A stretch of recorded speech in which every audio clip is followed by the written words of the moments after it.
Well, on a sadder note at the moment now, I'd like to take a few moments to reflect.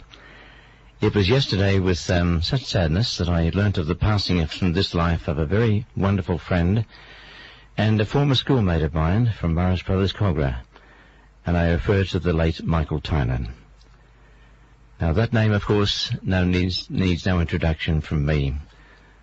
If you're listening, you'll know that the Tynan Motor Industry dynasty has more or less dominated the St. George and Sutherland Shire area for many, many years.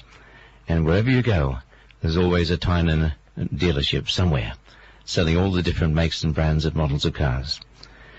And God called Michael home from this life in his family home in Sylvania on Tuesday evening.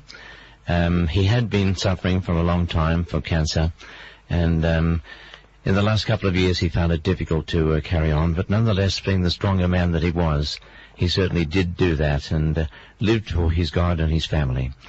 And to you, Annette, his loving wife, and his family, I personally, and also all our listeners here at 90.1 NBC FM and all our presenters and people who volunteer here, extend to you our sincere condolences, and we pray that God has now given you a loving husband and father, eternal rest in him in heaven, and we're sure that that's where Michael is at the moment.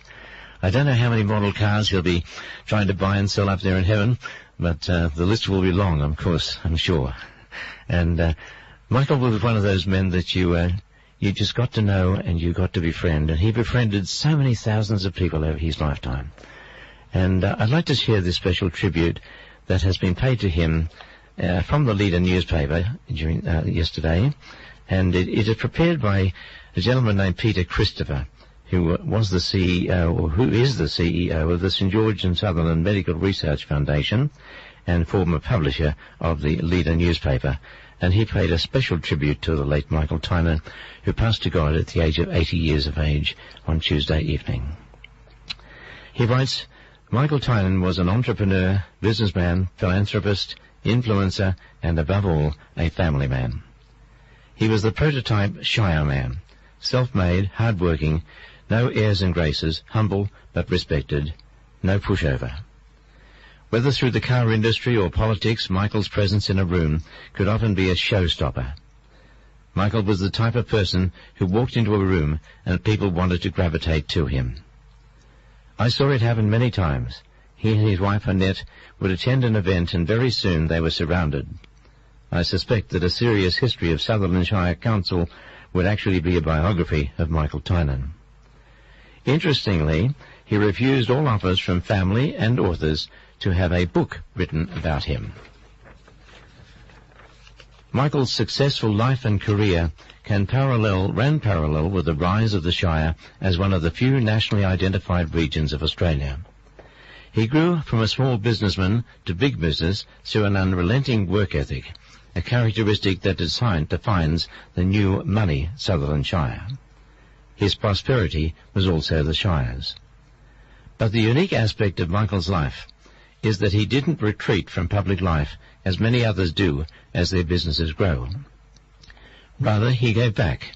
He embraced public life, whether as a councillor, an active church member, a Liberal Party mover and shaker, an NRMA board member, a Calvary Hospital board member, the Motor Trades Association, or a St. George and Sutherland Medical Research Foundation supporter.